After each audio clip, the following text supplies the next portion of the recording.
The last birthday I hosted for her is etched in my memory like a slow bruise, tender at first, then darkening with time.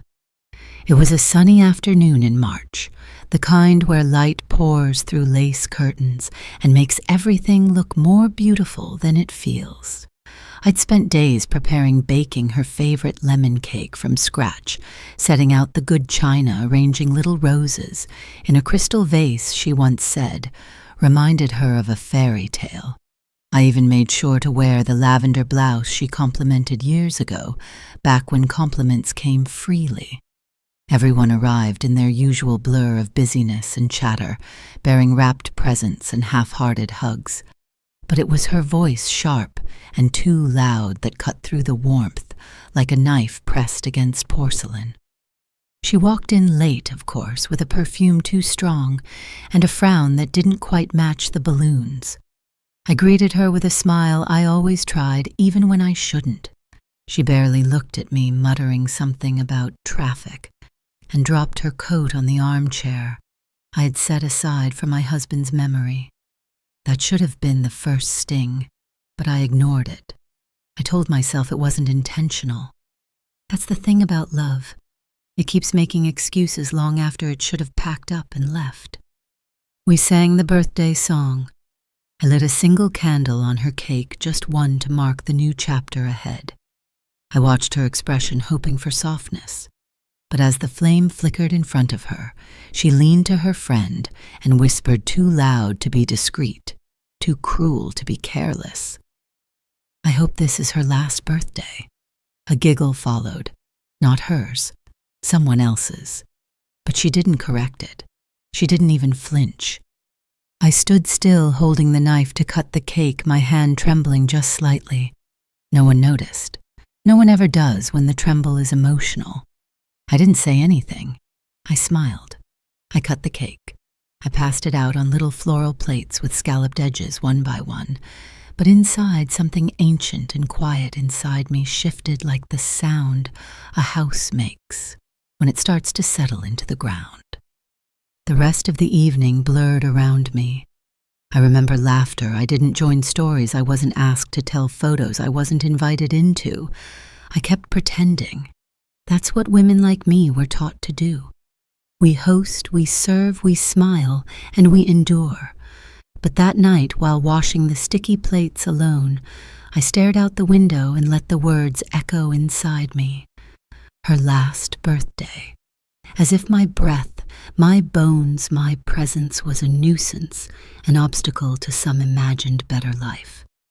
I didn't cry. Not that night.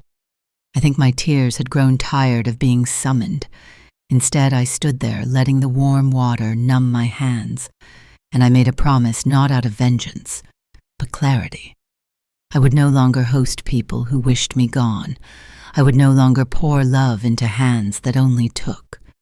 The candle had been lit for her, but in truth, it illuminated something in me, a line, a limit, and once seen, it could never be unseen.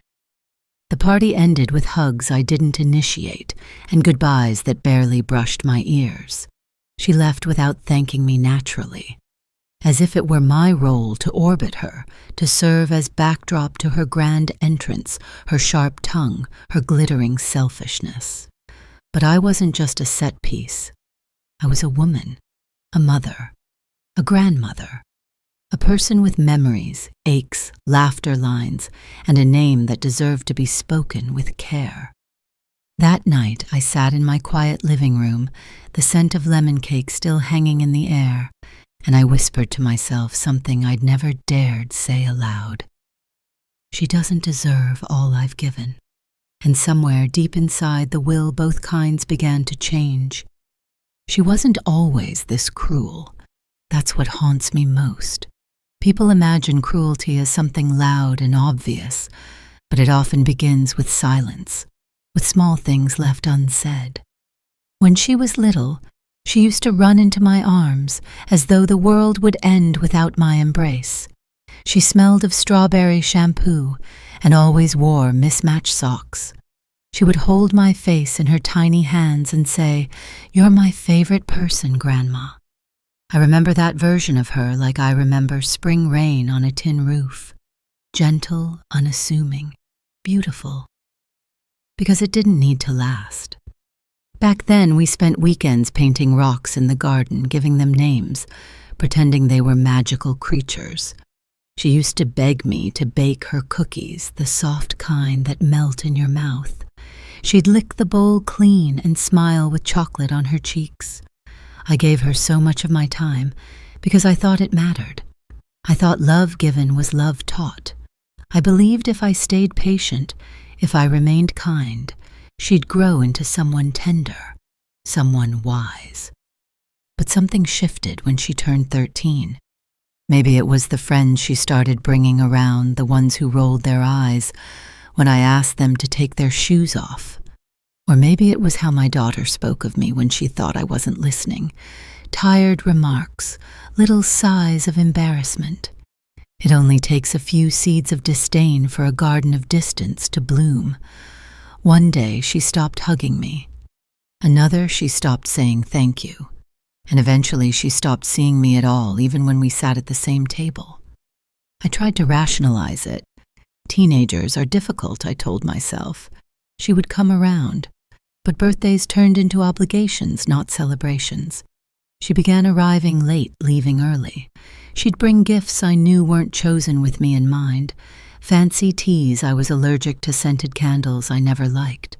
One year she brought nothing at all, and joked, "You probably have everything already." I laughed with her, but inside it felt like someone was slowly erasing me from the room. I can't pinpoint the first time she rolled her eyes at me, but I remember the last. I had offered her advice about something, college maybe, or work, and she said, "You wouldn't understand." Not in a mean voice, but in a dismissive one, like brushing away lint. I've lived through war, heartbreak, raising a child alone, working through arthritis and loneliness to make sure my family had a home, and she thought I couldn't understand. But I said nothing. That was my mistake. I mistook my silence for love when really it was fear. I was afraid that if I pushed too hard, I'd lose her completely. And when you love someone that deeply, the idea of losing, even a version of them, is unbearable. So I stayed quiet. I baked the cookies she no longer asked for. I gave gifts she barely opened. I clapped at her graduations like a ghost clinging to the back row. The woman she became is one I can hardly recognize. Sharp-tongued, impatient, beautiful, in a way that makes people stare, but hollow, in a way that makes people look away just as quickly. She learned how to charm, not how to care. She learned how to win, not how to share. Somewhere along the way, I became just another piece of furniture in her life, something passed by, used occasionally, never truly seen. But I remember her. I remember the child who once cried when I had the flu, who made me paper crowns and insisted I wear them during dinner. That's the cruelty of it all, how memory clings to what we lose, refusing to let us hate those we once loved. I still see her as both the child who needed me and the woman who discarded me. And yet that last birthday, when she whispered that wish for my end, it was like a curtain finally falling. I saw her clearly, not as who she was, but as who she had chosen to become. And once I saw that I couldn't unsee it. The love I had poured so endlessly had pooled at her feet, and she had walked through it without once looking down. It wasn't just the words she said, it was what she did with my gift. I had worked on it for weeks. My fingers stiff with age and cold from the drafty little sunroom, moved slow now, but steady. I'd chosen the softest yarn I could afford, a pale rose color, like the ones that used to bloom along my garden fence when she was young. I crocheted her a shawl, delicate and warm with a lacy pattern I thought she might find elegant. I imagined her draping it around her shoulders when the evenings turned chilly, maybe even smiling softly at the scent of the lavender sachet I tucked into the folds of the wrapping. I wrapped it carefully, tying the ribbon 3 times. I wanted her to feel when she held it not just the weight of yarn, but the weight of love, of thought, of history, because every stitch carried a memory of baking beside her, of brushing her hair while she fell asleep on the couch, of whispering lullabies during thunderstorms. But when she opened it right there in front of everyone, she held it up by 2 fingers like it was something unpleasant. "Oh, this is homemade." Her tone wasn't grateful. It was embarrassed. She laughed just slightly and glanced around to see who was watching. Then she made a joke, something like, "Maybe this'll go with that dusty rocking chair vibe I've got." Her friend laughed too high and shrill. She didn't notice how my hands folded into my lap. She didn't see the way I blinked slowly to keep the wetness from falling. No one did. That's the thing about humiliation. It's quiet when it lands. It doesn't throw a tantrum. It sits beside you like an unwanted shadow. She left the shawl behind when she went home. I found it folded on the back of the dining chair the next morning, still smelling faintly of the lavender I thought she'd love. I didn't say anything to anyone. What could I say? That my heart had been rejected in front of a room full of people too wrapped up in their own conversations to notice the unraveling of mine. It wasn't about the gift. It never is. It was about the effort, the intention, the offering of something pure in a world where so many things come with strings attached. I gave her something I made with my hands, with the pieces of me that still worked, and she treated it like junk mail. I took the shawl upstairs and tucked it into my drawer, not out of hope that she might one day ask for it, but because even discarded love deserves shelter. I still take it out sometimes when the house is too quiet. I run my hands over the stitches and wonder if she ever knew how rare it was to be loved like that, deeply, selflessly, without condition. And yet I still tried. Even after that day, I kept trying. I made excuses for her. She's under stress, I told myself. She's just growing up. She doesn't know what she's doing. But the truth is, she knew. And worse, she didn't care. When someone shows you disdain, and you continue offering them gentleness, it doesn't transform them, it erases you. After that birthday, something in me began to wither, not like a dramatic death, but like a slow frost moving across the petals of a flower. I stopped crocheting for a while. I couldn't bring myself to hold the yarn to hear the gentle clack of the hook against the fabric. It felt like betrayal now, like each stitch was a conversation I was having with someone who no longer heard me. I think the worst part was how no one followed up.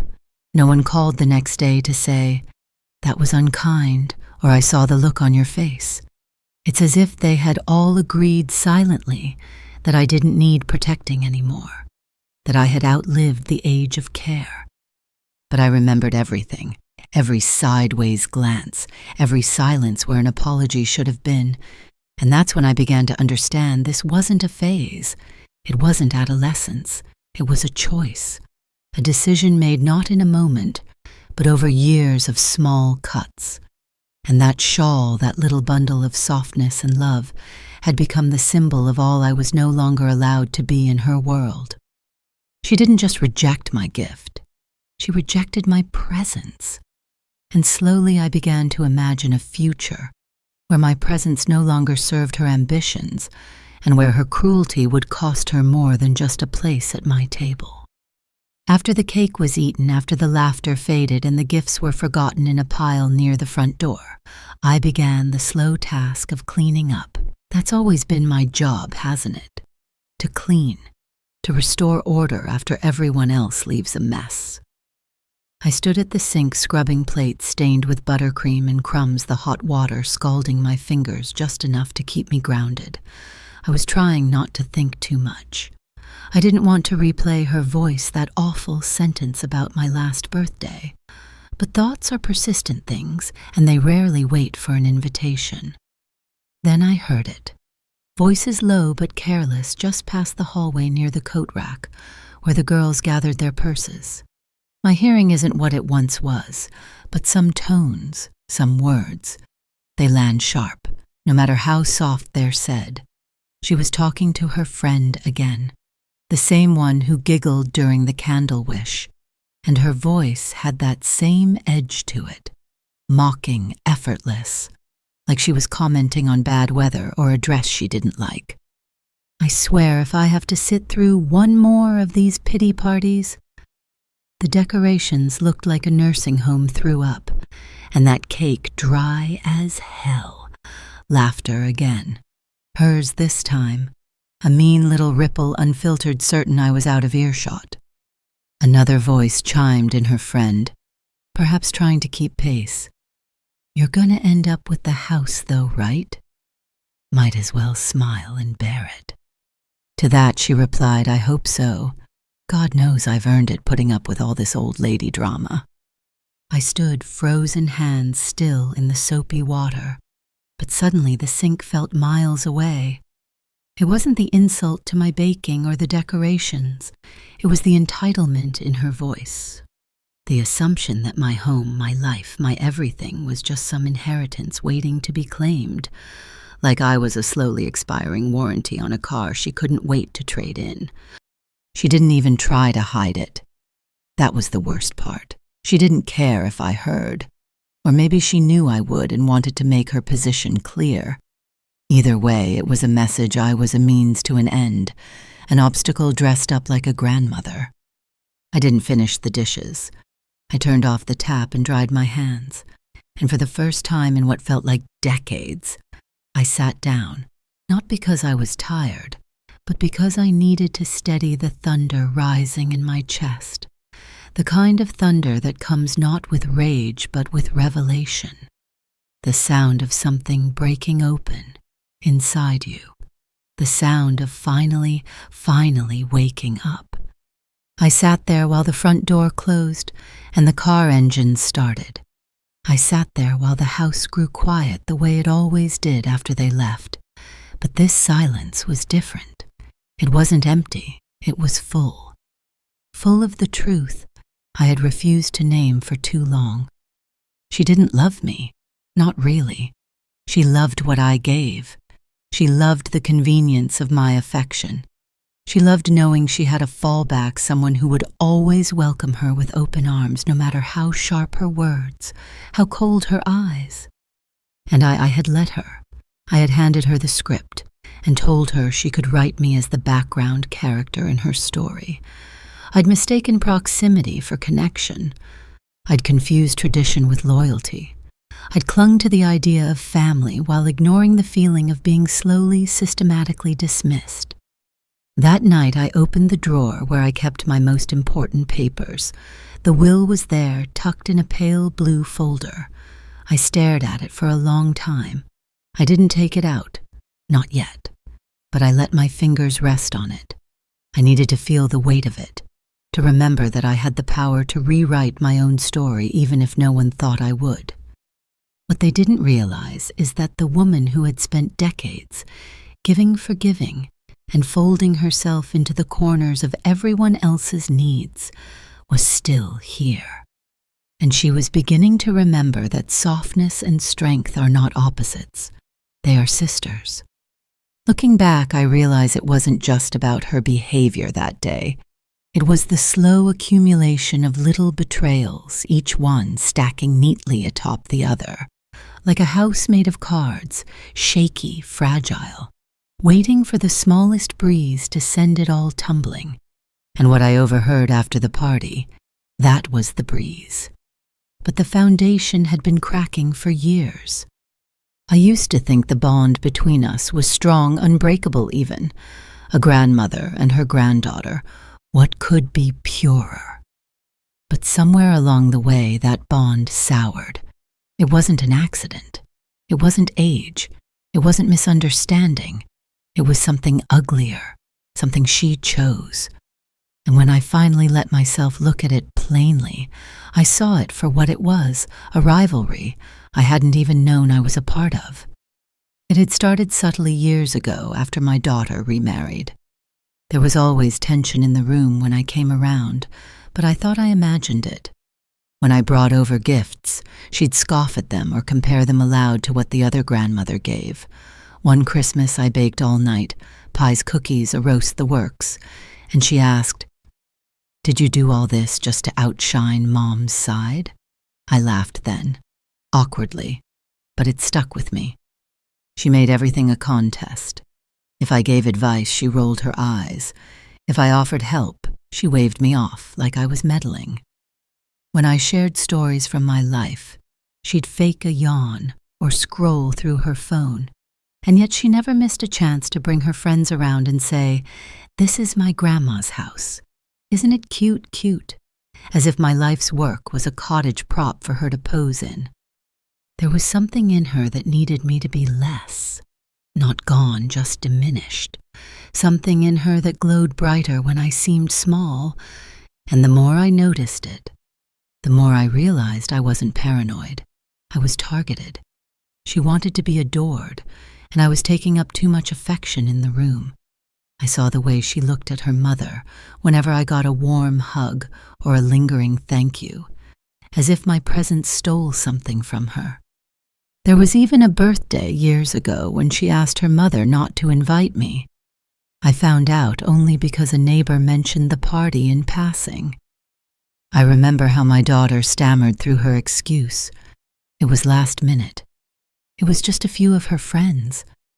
I didn't think you'd want to come. I said nothing then. But I sat up in bed that night, staring at the ceiling, wondering how long I'd been slowly erased from the narrative. It wasn't just dislike. It was competition. She wanted to be the center, and I was too large a shadow. My warmth, my traditions, my stories, they didn't feel like legacy to her. They felt like threats. She wanted my place in the family's heart, and somewhere deep down she resented the fact that I hadn't vacated it yet. But I didn't fight her. I couldn't. That's not who I am. I just started to pull back, a little at a time, fewer gifts, fewer calls. I stopped offering to babysit or send surprise care packages. I began to move silently like a ghost in my own family, drifting just enough to avoid her glare. And yet she noticed. Not the warmth I gave all those years, but the moment I stopped giving it. She noticed when I stepped away, when I stopped complimenting her outfits, when I stopped pretending not to hear the comments under her breath, when I simply existed without catering to her shine. That's when the cruelty deepened. Not in volume, but in clarity. She began to mock my memory. "We already told you that she'd snap. You asked that yesterday. I don't forget much. But even if I did, is that how you speak to someone who once held your tiny body against their heart?" And still, I never lashed out. I swallowed every insult like a bitter pill and told myself it would pass. But it didn't, because it wasn't born of a moment. It was born of years, years of watching me be loved and deciding that love had to be finite, that in order for her to rise, I had to fall. But I won't fall. I may be older, slower, softer, but I am not made of air. I am made of iron, wrapped in lace, and I'm done letting her sharpen her ego on my back. A rivalry can only exist if both parties are playing, and I never was. But now I am, not to fight, not to belittle, but to reclaim my dignity, my space, my story. She may want to inherit my home, my name, my legacy, but she will not inherit my silence. There was a time when everything I gave was met with wonder, when my cooking was magic, when my hugs were medicine, when my words held weight and comfort and warmth. But somewhere along the way something shifted. Gratitude, once effortless, turned into expectation. And expectation, it's a strange creature. It doesn't knock. It doesn't say thank you. It walks in and acts like it owns the place. I noticed it first in the small things. She stopped saying please. She stopped writing thank you cards, those sweet little notes with drawings and glittery stickers that used to make me cry in the quiet of my bedroom. At first I chalked it up to age, to busyness, but then it became a pattern. If I brought a pie to dinner, it was expected. If I sent money in a birthday card, it was shrugged at. If I forgot, God forbid, I forgot it was an issue, not a disappointment, a complaint. One Thanksgiving, I didn't bring her favorite pumpkin cheesecake. I had arthritis in both hands that year, and the whisk felt like a weapon in my grip. I hoped someone else would take the lead, maybe even ask if I needed help, but instead she pouted all dinner long.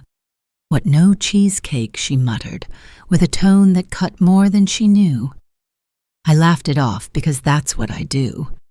But later that night I cried in the laundry room while the dishwasher hummed, wondering how I had gone from being cherished to being a service provider. And it wasn't just her, it was the way others followed suit. My daughter began to treat my presence as logistical. Can you watch the kids Saturday? Can you drop off the packages? Can you host the party this year? But when I asked for help with something like fixing the curtain rods or driving me to the pharmacy, I was told, "Can it wait? Or worse, ask a neighbor." Somewhere along the way, I became the backup plan, the fallback, the person they assumed would always be there, no matter how thoughtless they became. Love turned into convenience, and my kindness, once treasured, had become currency, spent freely, never replenished. I kept giving, though. That's the thing. Women like me, we don't know how to stop. We are taught to endure, to love louder, when we feel ignored, to serve, when we feel unseen. But over time, the weight of that imbalance begins to feel less like love and more like chains. It came to a head one spring afternoon. I had spent my morning baking her a batch of scones, cranberry orange, her favorite. I wrapped them in a linen towel and walked them over. When I arrived, she opened the door and barely looked up from her phone. "Oh," she said flatly, "you didn't have to do that. Not in the gentle, humble way people say when they're touched, but in the tone of someone inconvenienced." She set the scones down without even peeking inside the bundle, and I stood there holding my empty hands, realizing I had once again poured my time and tenderness into a vessel that would never hold it.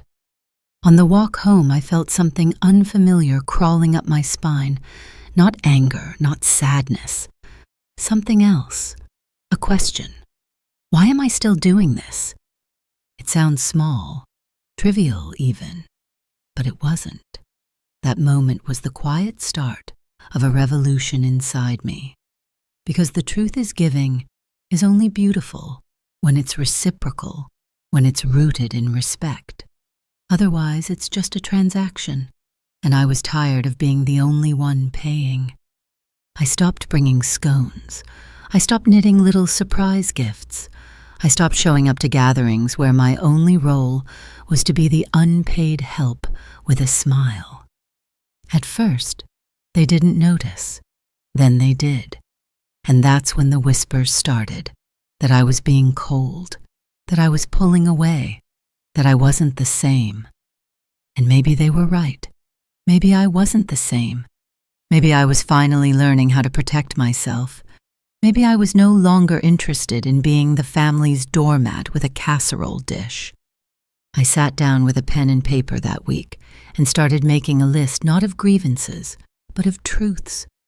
What I had given, what I had received, what I was no longer willing to tolerate. It was painful, but it was necessary. And when I looked at that list, I realized something. The imbalance wasn't recent. It had been building for years. I had just chosen to close my eyes. Not anymore. I remember the day she said it like it happened in slow motion. We were in the kitchen, the light catching the dust motes in the air like falling glitter, and I was trying to explain something simple, how to reset the circuit breaker. There'd been a power flicker, and she was house-sitting while I visited a friend for a few days. I wanted to make sure she knew what to do if it happened again. She was leaning against the counter, arms crossed, scrolling through her phone while I spoke, not really listening, just waiting for me to finish so she could say whatever it was she'd already decided to say. And when I paused, waiting for a nod or even just acknowledgement, she sighed. Not the kind of sigh that says she's tired, but the kind that says, "I'm tired of you." And then she said it. "Maybe you don't need to be here anymore." That was it. 7 words. Soft, almost mumbled, but they landed like thunder inside my ribs. I blinked. I opened my mouth, then closed it. The words hung in the air between us, weightless and devastating. She didn't even look up, just kept scrolling, as if I were an app she was tired of using. I didn't ask what she meant. I didn't need to. I heard it in the tone. I saw it in the way she'd already turned away from me. And in that moment, something inside me went silent. Not broken, no, not this time. This silence was different. The silence was the sound of a door closing gently but firmly. Maybe I don't need to be here anymore. She didn't just mean the kitchen or the house. She meant the space I occupied in her life. The part of me that still showed up, still gave, still forgave. She was telling me she had outgrown me, or wished she had. That I was an inconvenience in the narrative she was trying to curate. What she didn't know, what none of them ever seemed to know, is that I had once said something very similar to my own mother. Long ago, in a moment of youth and arrogance, I told her she didn't understand me anymore. I said it with the same dismissive air, the same sharpness. I regretted it for decades after she passed. I held that guilt like a secret stone in my pocket. But I never told my granddaughter. I wanted to spare her the heaviness of it. Now I see that she was never afraid of becoming me. She was afraid of being near me long enough to see herself reflected. I stood quietly that day, staring at her like she was a stranger who had broken into my home. I wanted to ask, "When did you stop seeing me as a person?" But I didn't. The words wouldn't have reached her, not through the fog of her self-importance, not through the glass screen in her hand. I made tea that evening and sat by the window. The sky was pink and bruised with sunset, and I watched a pair of birds build a nest in the eaves. I thought about how we all start by wanting to belong somewhere, to someone, and how painful it is to realize we might never be welcome in the places we helped build. Later that week, I stopped setting extra places at the table. I stopped folding guest towels. I stopped answering calls that came only when someone needed something. The phone rang, but I let it. The doorbell echoed once, then again. But I stayed in my chair. You see, when someone tells you you're no longer needed, it's not an ending.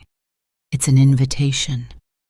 An invitation to finally turn toward yourself, to gather the pieces of who you are and lay them out without apology. So I did. I opened the box where I kept old letters, birthday cards, drawings she made with crayons when her love was still real. I read every word. I let myself mourn. Not just her, but the version of me who kept hoping. And then I gathered the legal documents. I made tea. I called my lawyer, not out of rage, not out of revenge, but because I finally understood love should not hurt like this. And if I didn't act now, I would leave behind a legacy, not of wisdom, but of silence. I would pass down the very erasure I had endured. I would not do that. It started with the doors, not the lawyer, not the will, not the inheritance. It started with me locking the doors not out of fear, but out of something quieter, deeper, a boundary. I'd never locked the back door during the day in all my years living here. Family came and went, neighbors too. Children playing in the yard would dash through the kitchen with muddy shoes and giggles, and I never minded. But now, the lock clicked into place every morning like a ritual of reclaiming something I had too long surrendered my space. I didn't tell anyone. I just did it.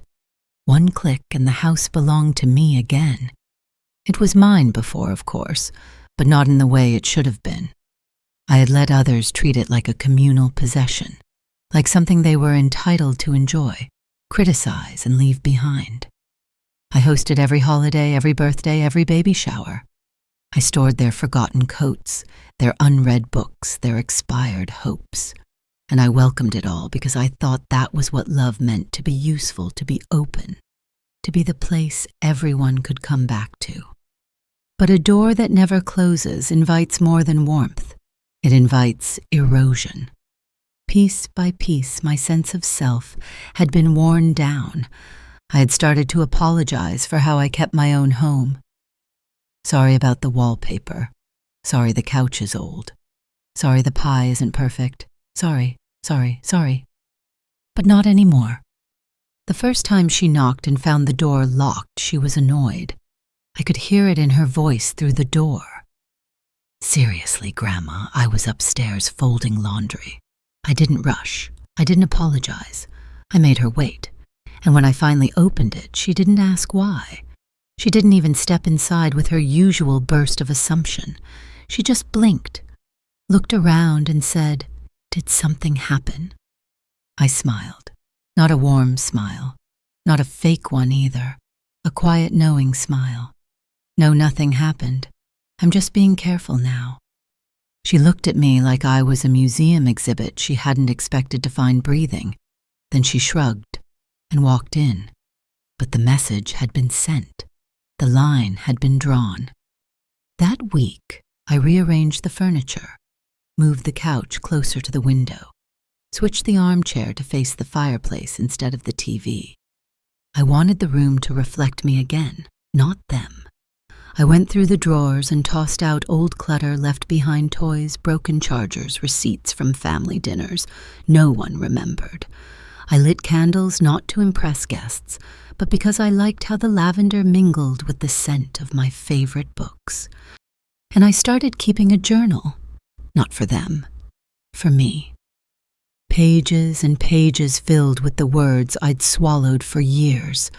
I wrote about the hurt, yes, but also about joy, about how it felt to hear birdsong in the morning, about the way tea tastes when you're not gulping it between chores, about how silence, once a punishment, had become my sanctuary. The truth is, solitude had always been waiting for me like an old friend I'd ignored. Now I welcomed her in. I made space for her. I stopped needing to be needed. Of course, the absence was noticed. She texted less, called only when there was something she couldn't find. "Where's that blue bowl?" or "Did you still have my charger?"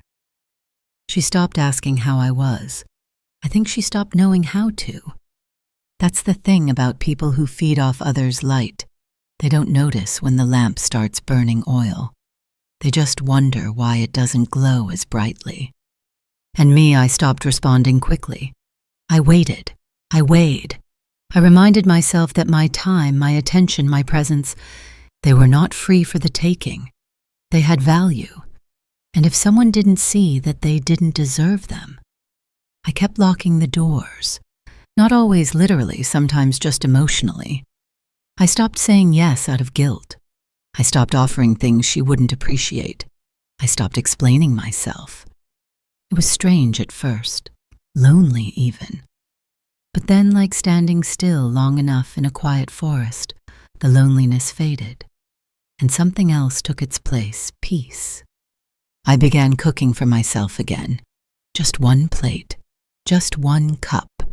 I even used the good china some mornings, not for a guest, for me. I played music I loved, soft piano, old folk songs, and I danced slowly in the kitchen while the kettle boiled. I moved like someone who had finally remembered she had a body, a soul, a right to joy. And with each small change, each shift in habit and rhythm, I grew less afraid of what they would think. I had already lost their respect, hadn't I? So what else could I lose? What remained was mine, and I would protect it, with locks, with silence, with the quiet courage of a woman who had finally closed the door on being taken for granted. It was a rainy afternoon when I found the box again, tucked behind old quilts and faded photo albums in the attic. The journals, not hers, mine, not ones I had ever intended to show, but ones I'd filled over the years with all the things I couldn't say aloud. I carried the box down slowly, careful not to let it slip from my grip. Dust coated the lid like forgotten snowfall, and when I opened it, the scent of old paper, dried ink, and time washed over me like a tide. Inside were dozens of notebooks, spiral-bound, stitched, some with pages falling loose. I sat in my chair by the window, the one that now faced the fire instead of the television, and I read them. At first it was like stepping back into someone else's skin, my younger self aching for a connection that never quite returned the same energy. I had written to her, pages of hopes, of affection, of little notes she'd never read. Things like, "I saw your smile today when you looked at the daisies I planted. I hope you know I chose those for you. I saved the last cookie for you even though I was craving it. You didn't notice, but that's all right. You were quiet tonight. Did I say something wrong?" Letter after letter. They weren't written to be answered. They were offerings. Love placed gently on a page, hoping it would reach her soul by some invisible thread. But now, years later, they read like eulogies to a relationship I had kept alive with artificial breath. I cried reading them, not because I missed her, but because I missed who I was when I wrote them. That woman was still inside me, tired, quieter now, but still there. She had loved purely, fiercely, without games or conditions. She didn't deserve what came after. In one journal, I had written something that stopped me cold. It was dated 5 years ago. One day, I think she'll say something so cruel it will finally snap whatever thread I'm hanging from. I don't know what it'll be. I just feel it coming. And when it happens, I pray I remember who I am. I closed the journal and held it to my chest. It had happened, hadn't it? That birthday, that whisper, that shrug over my gift, that sigh in the kitchen. All of it had been the breaking point I'd predicted written into existence, like a storm I couldn't outrun.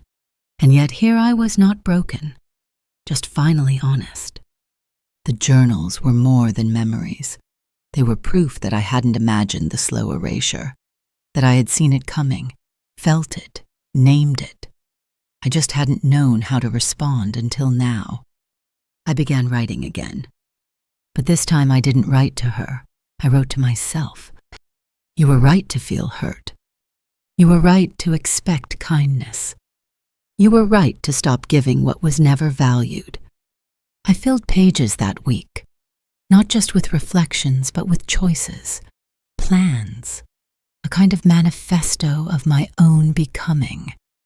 I wrote about freedom, about peace, about the life I still had left, the rooms I hadn't decorated because I thought I needed approval, the recipes I stopped trying because no one cared, the books I hadn't read because I was too busy being available. And most importantly, I wrote about the legacy I wanted to leave behind, not one of sacrifice without acknowledgement, but one of quiet strength, not one of obligation, but of dignity. I placed those journals in a new box, sturdy, clean, wrapped in a ribbon of dark blue velvet. I labeled it, "For the One Who Listens." Maybe someone someday would read them. Maybe not. It didn't matter. What mattered was that I had written the truth, and I had survived it. When I slid that box under my bed, I felt lighter, not because the weight was gone, but because I was no longer carrying it in secret. The words no longer rotted inside me like spoiled fruit. They had been aired, acknowledged, and honored. I looked at my hands, worn soft, trembling slightly, and I whispered aloud, "You've done enough. You've earned peace." And for the first time in years, I believed it. It didn't take long before they started to notice. Not the journals, of course. Not the quiet reclaiming of my space, or the way I moved through my home, like someone who finally remembered it was hers. No, what they noticed was that I had changed, that I wasn't answering every call, that I wasn't volunteering to host every gathering, that I had, in their words, pulled back. But when they spoke of it, it wasn't with concern. It was with annoyance. They didn't miss me. They missed the version of me that never said no. My daughter came first, calling in that clipped, polite tone she used when trying not to seem confrontational. "Mom, are you okay?" she asked. "You've been distant." I told her I was fine, just resting more, doing a bit of reorganizing. She didn't like that answer. I could hear it in the silence that followed. She didn't want me fine. She wanted me back in place, predictable, supportive smiling on cue. Then came the niece, the one who only ever called when she needed something notarized or someone to water her plants while she traveled. "We were going to come by this weekend," she said breezily. "Thought we'd do dinner at your place. I told her I had plans." "Oh," she said flatly. "With who?" "With me. I had plans with myself." And then finally my granddaughter, the source of the shift, the stone in my shoe. She didn't call, of course. She texted. A photo of a purse she wanted. No greeting, no question, just a price and a link, like I was a personal shopper or a wallet with a heartbeat. I stared at the screen for a long time. My thumb hovered over the phone. In the past, I might have replied with a gentle joke or a casual, "We'll see." But this time, I did nothing. I set the phone down and went outside to tend the roses, the ones she never complimented, though they bloomed every year without fail. Later that evening, I received another message. "Is something wrong?" I didn't respond right away. I waited until the sun had dipped behind the hills and the porch light flickered on, casting long shadows across the garden path. Then I typed out something simple. "No, nothing's wrong. I'm just no longer available in the same way." And I meant every word. That was the day the shift became visible, tangible. No longer a private journey of locked doors and unopened texts. Now it was something they had to confront, and they didn't like it. The gossip started as it always does in families, where love has become an expectation rather than an exchange. "She's acting strange. Maybe she's depressed. Maybe she's losing it." They couldn't understand that I wasn't unraveling. I was reweaving, reclaiming, reinventing, and yes, it frightened them. Because if the woman who had always been the backbone began to stand up for herself, what did that say about the rest of them?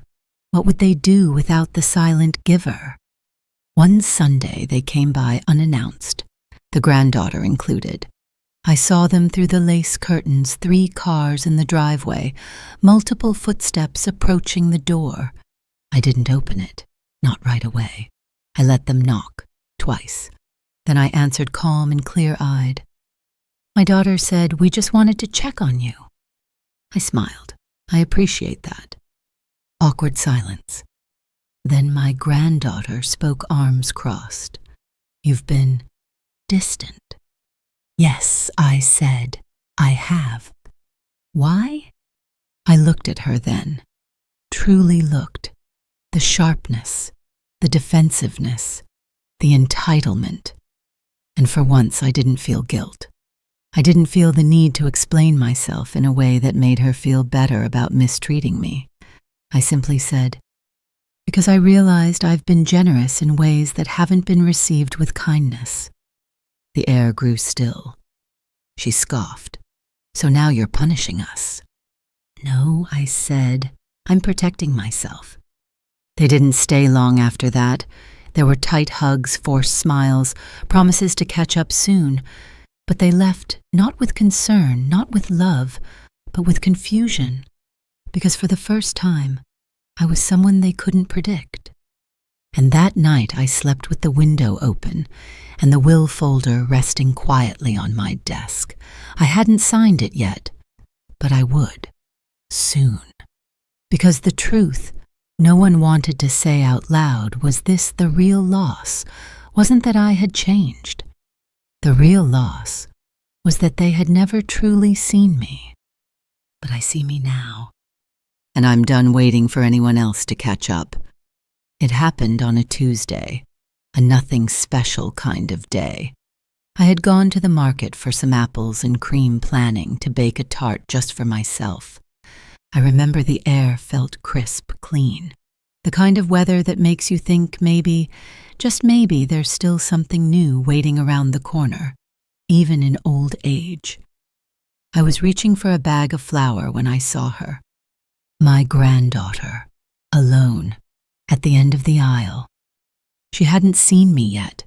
Her face was tilted toward her phone, her fingers flying. She looked exactly the same, and yet completely different, because I no longer looked at her through the filter of hope. I saw her clearly now, and what I saw was not a villain, not a monster, but someone hollow. Someone who had traded tenderness for control. Someone who had mistaken love for leverage. When she looked up and met my eyes, something passed over her face. A flicker. Surprise, maybe. Or discomfort. She didn't smile. She didn't wave. Instead, she approached, like someone on a mission, heels clicking, eyes sharp. "Grandma," she said. Just that one word. But it was laced with tension. I nodded, polite. "Are you ignoring me on purpose?" she asked. The tone was accusatory, not concerned, not gentle. "No," I said softly. "I'm not ignoring you. I'm just choosing where I place my energy now." She blinked as if slapped by words she hadn't prepared for. "What does that even mean?" "It means," I said, turning to pick up the bag of flour, "that I'm no longer available for unkindness, even when it comes in familiar forms." She laughed short, incredulous. "So what, you're cutting me off because of one birthday party?" "Because I didn't like a shawl." I turned back to her, holding the flour close to my chest. "No, not because of one thing, because of everything. Because you've looked at me for years like I'm in your way, and now I'm finally stepping aside." She looked around as if hoping someone might overhear and validate her, but there was no audience, just us, just truth. "Do you even realize what you're doing?" she asked, her voice rising. "You're throwing away family." "No," I said, "I'm honoring it, by refusing to let it be a place where I am belittled and used." There it was, the truth spoken not in anger but in clarity, and it shook her more than any shouting ever could. She didn't respond, not right away. Her mouth opened, then closed. I could see the wheels turning, how she might twist this later, make herself the victim. I had seen it before. I wouldn't chase her through it again. Instead, I turned and walked to the counter. I paid for my things. I walked out into the bright sunlight and let the breeze hit my face. And in that moment, I felt something I hadn't felt in years. Freedom. Not the kind that comes from being alone, but the kind that comes from being at peace with yourself, from knowing you no longer owe anyone the version of you that makes them comfortable. That night, I lit a candle in the living room and pulled the will from my drawer. I sat with it for a long time, rereading every clause, every name. Her name was still there on the original version. A name once written with pride, with the full expectation that she would carry my legacy with care. Now it read like a mistake. I stared at it, then picked up the pen and drew a single line through her name. No drama, no flurry, just ink clean and final. I didn't cry. I didn't tremble. I just felt light. I added a new name in its place. Someone quiet, someone kind, someone who never asked for anything, but always showed up. A neighbor, a nurse, a soul who had given without asking who saw me when others looked past me. When I finished signing, I sat back in my chair and exhaled. She would find out eventually. There would be yelling, probably, accusations, tears, but that was for another day. Today, the truth was enough. The truth that I had finally chosen myself, not with bitterness, not with rage, but with grace. Quiet, firm, unshakable grace. She had looked at me like a roadblock, but I wasn't a roadblock. I was the one who built the road, and now I had simply chosen a different direction. When I left the lawyer's office, the sun was already slipping behind the clouds, casting long golden shadows across the pavement. The papers were signed. The changes were made. It was done. There was no ceremony, no great fanfare, just my name in ink beside decisions that had taken me a lifetime to come to. I walked slowly to the bus stop, holding the envelope gently, like it might shatter if I squeezed too hard.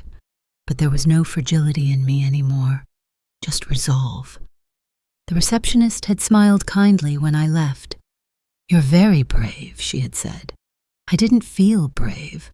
I felt like a woman who had simply run out of patience. There's a difference. People think bravery is loud, fiery, full of speeches. But I think the bravest thing a woman can do is say no more and mean it even when no one claps for her. On the bus ride home, I watched out the window as the city blurred past shop windows, schoolyards, old couples walking arm in arm. It all moved by like a dream I was waking up from. I wasn't sad. I wasn't joyful. I was something quieter than both. Settled. Like water finally still after years of being stirred.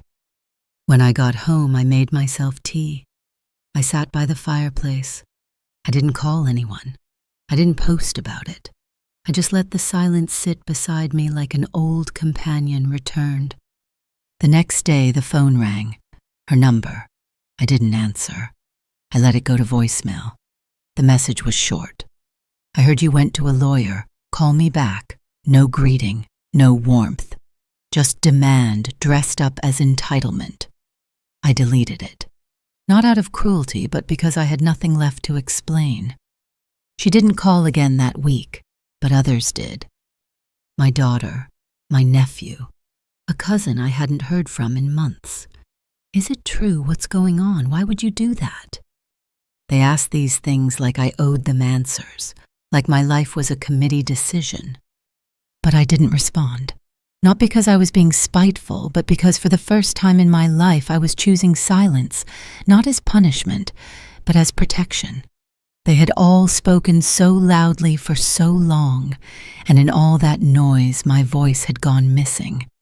Now I was letting it return, slowly, inwardly, for me.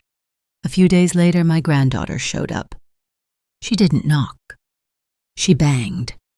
I opened the door just a sliver. She stood there, eyes flashing, hands on hips, fury, masked in feigned disbelief. "You rewrote the will," she said. "No, hello. No, how are you?" Just accusation as always. I said nothing. She stepped forward, but I didn't move. "After everything I've done for you," she hissed. I almost laughed. But instead, I breathed in slowly and let the words fall out like petals. "Tell me, what have you done for me?" That stopped her. The silence that followed was so heavy I could feel it settling between us like dust on an unopened book. She opened her mouth, closed it again. Finally, she said, "I'm your family." "So was I replied, but I wasn't treated like it. Her expression changed then, not into remorse, but confusion. She genuinely didn't understand. She had been so certain of her inheritance, of her place at the center, that she hadn't imagined a world where I might have needs boundaries, or even memory. I didn't slam the door.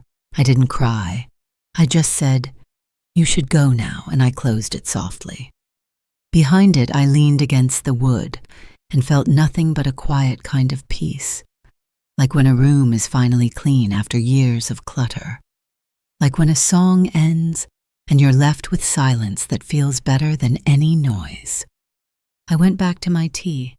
I picked up my journal. I wrote, "Today I did not explain myself. Today I did not defend myself. Today I stood still, and that was enough." She will tell her version of the story. They all will. I've made peace with that. The truth rarely survives retellings when spoken by those who feel slighted. But I don't need the world to know why I did what I did. I only need to know that I did it. And I do. There was no grand fallout, no dramatic confrontation, no tearful apology or violent outburst. She simply stopped coming around. The calls grew less frequent, the texts fewer and colder. I think she thought she was punishing me. I think she imagined I'd feel abandoned. But what she didn't understand was that she had already left me behind years ago. Only now I'd stopped waiting at the window. The house grew quiet, and instead of filling it with worry or sadness, I let it stay quiet. I let it breathe. There's something sacred in silence, when it's chosen, not forced. I spent mornings watching the wind play with the curtains. I made breakfast just for me. I stopped cooking large meals for ghosts. I gave away half the dishes I'd collected over decades. China sets no one appreciated platters that only ever came out for people who judged the gravy. I opened the hallway closet and packed up boxes of forgotten coats, high heels, and purses left behind after family visits. I donated them. When the woman at the charity shop asked if I wanted a receipt, I said no, thank you. I've already been paid in peace. Word must have spread, though. The others kept calling. One by one, they reached out with veiled concern, trying to disguise entitlement as worry. "Are you sure you want to go through with this?" "She's young, she didn't mean it. You're being emotional." But I wasn't emotional. Not anymore. I had been emotional for decades. Now I was calm. That's what unnerved them most, not anger, but clarity. One evening, my daughter stopped by. She didn't bring flowers. She didn't even bring up the will at first. She just stood in the doorway and said, "She's devastated." I looked up from my knitting and replied gently, "So was I." She stepped inside, uncertain. She didn't mean it the way it sounded. "She said I was better off gone," I said softly. That wasn't a slip of the tongue. That was a seed she'd been watering. "She's just selfish, but that's not illegal." I laughed then, not unkindly. Neither is removing someone from a will. That stunned her into silence. She looked around the house as if seeing it for the first time. "This place feels different," she said. "It is," I said. "It's mine again." She didn't stay long. She left quietly, not slamming the door, not pleading. Maybe something in my voice told her the time for convincing had passed. Maybe she saw the steadiness in my eyes and realized the foundation had shifted. I wasn't just drawing boundaries. I had built a new house within the old one, brick by quiet brick. And in this new house, love had rules. Kindness was not optional. Silence was not compliance. I didn't celebrate. I didn't pour a glass of wine or play a triumphant tune. I just folded my knitting into a basket and watched the last light fade from the sky. I had finally done the thing so many women never get to do. I had protected myself, not physically, but emotionally. I had stopped bleeding for people who offered no bandages. In the following weeks, I began to hear things, through neighbors, through mutual friends, that she was furious, that she had cried, that she'd said things like, "How could she do this to me?" And all I could think was, Funny, that's what I used to say about her. No one asked what she had done to deserve it. They only asked why I had the nerve to follow through. But I didn't need anyone's approval. I had spent enough of my life earning love with labor. Now I was resting. Not because I was weary, but because I had finally learned that rest is a right, not a reward. She would survive. She had her whole life ahead of her, and maybe one day she'd understand what it feels like to give endlessly and be met with absence. Maybe she'd remember the woman who once stitched her blankets and saved the last slice of cake. Maybe she'd wish she had said thank you more. Or maybe not. Either way, the story had changed, and this time I was the one holding the pen. It didn't happen all at once, but slowly, quietly, like the way twilight slips into evening. The house settled into its new rhythm, and I found I no longer waited for knocks on the door or messages that never came. Instead, I began to enjoy the stillness, the solitude, the certainty that everything within these walls belonged to me, not just the furniture and the dishes, but the peace, the pace, the very breath of the rooms. I had made something sacred out of what had once felt hollow. Then one morning she came again. Not the first time since the will was changed, but this time she didn't come to protest or demand. She came differently, quieter, alone. I opened the door, not out of obligation, but because I was ready. She stood there, in a sweatshirt, far too big for her hair messy, no makeup, like she'd come straight from sleep or tears or maybe both. Her eyes weren't sharp this time. They were searching. "I just want to talk," she said, not with a tone of command, but something closer to hesitation. I didn't say yes. I didn't say no. I stepped back and let her walk in. She sat in the chair by the window, the one no one had dared sit in for years without asking, and for the first time, she asked, "Is this okay?" I nodded. She looked around like she was seeing the room for the first time, the new arrangement, the softer light, the lack of clutter that used to come with everyone else's needs. "It's nice," she said. I waited, let her find her footing. I've been thinking she started, then stopped. "I don't know when I started talking to you like you didn't matter." I still said nothing. I think I was trying to prove something, to Mom, to myself. I don't know. She laughed, but it broke off fast. Maybe I was just cruel. She looked up at me then, and for the first time in a long time, her face looked young again. Not childish, but vulnerable, open, like the little girl who used to hug me with cookie crumbs on her cheeks. I said some things I shouldn't have. "You did," I replied softly. She swallowed. "I thought you'd always be there. I thought nothing I said could break that." But it did. I said not to wound her, but to state the truth. It chipped away at me for years, until there wasn't enough of me left to give. She nodded, her lips pressed tight. She didn't cry, not yet. But I saw the war behind her eyes, the struggle to face what she'd done, the urge to ask for repair without fully understanding the cost of what she had taken. "I'm not here to ask for the will back," she said after a long silence. "I don't think that's mine to ask for anymore." That surprised me, not because she was right, but because she knew she was right. "I came because I miss you." That part landed deeper than anything else. Because I knew she meant it, even if it was late, even if it came after loss, after silence, after wounds that might never fully close. I still believed that some part of her missed the version of me that used to show up without hesitation. The woman who baked her scones and left the porch light on. But that woman had changed. "I miss her too," I whispered. She looked up.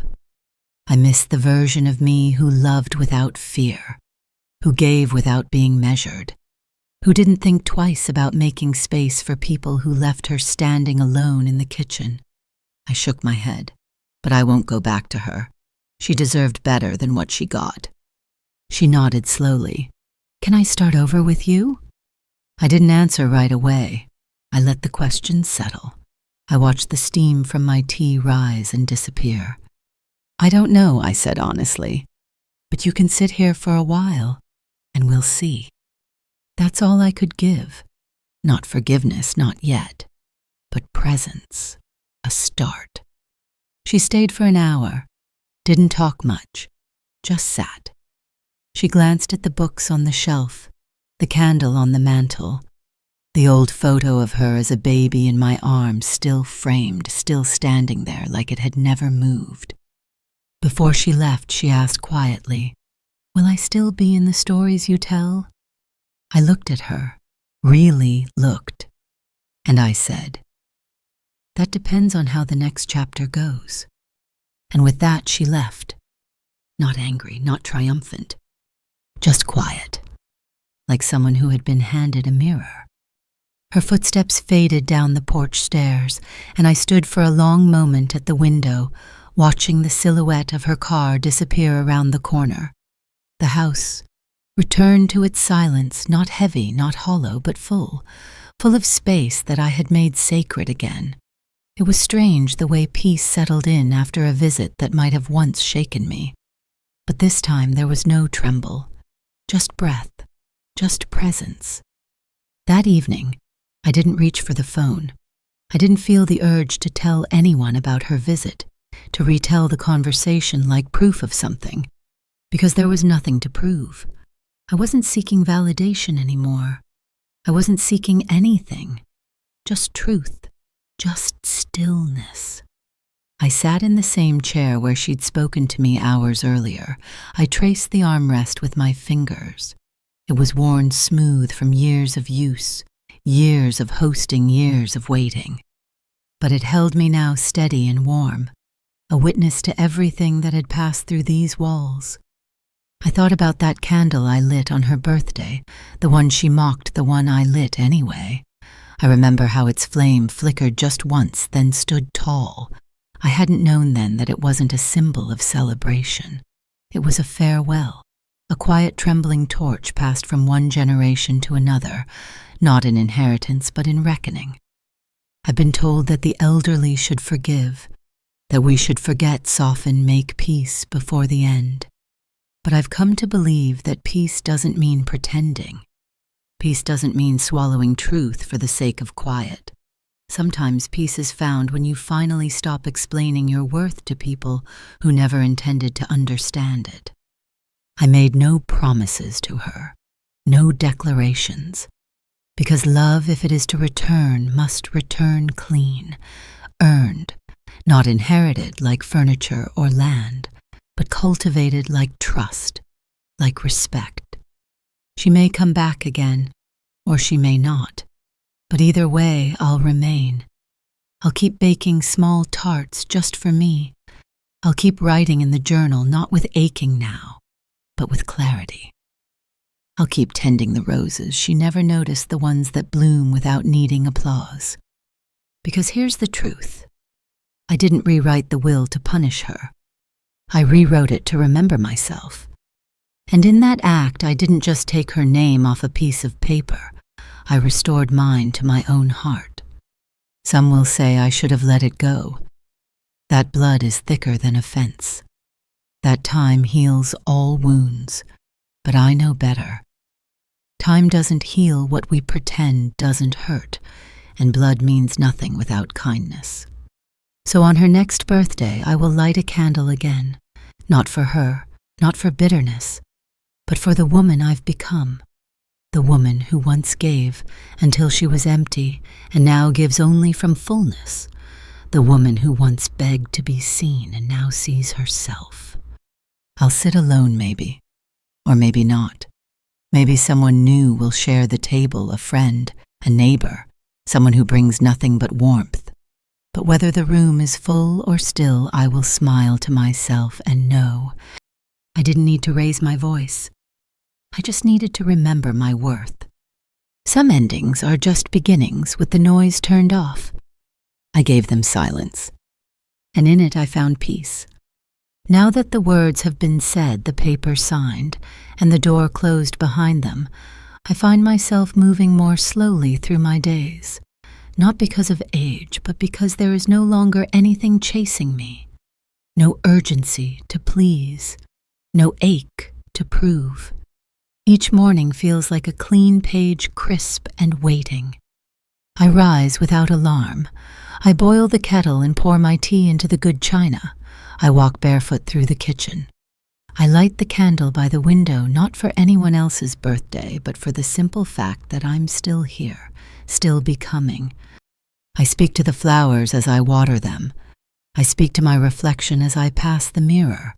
Not words of apology or regret, but soft reminders you matter. You are allowed. You are free. There are still echoes, sometimes moments when a memory tries to claw its way back into my peace. But I've learned to nod at them like passing strangers. I no longer invite them in for tea. I let them move on. If she comes again, I'll be here, but not waiting, not aching, just here, whole, awake. And if she doesn't, well, then I'll still be here, writing, breathing, living on my terms. Because I've discovered something no inheritance could ever buy. Dignity. And no one can remove me from that.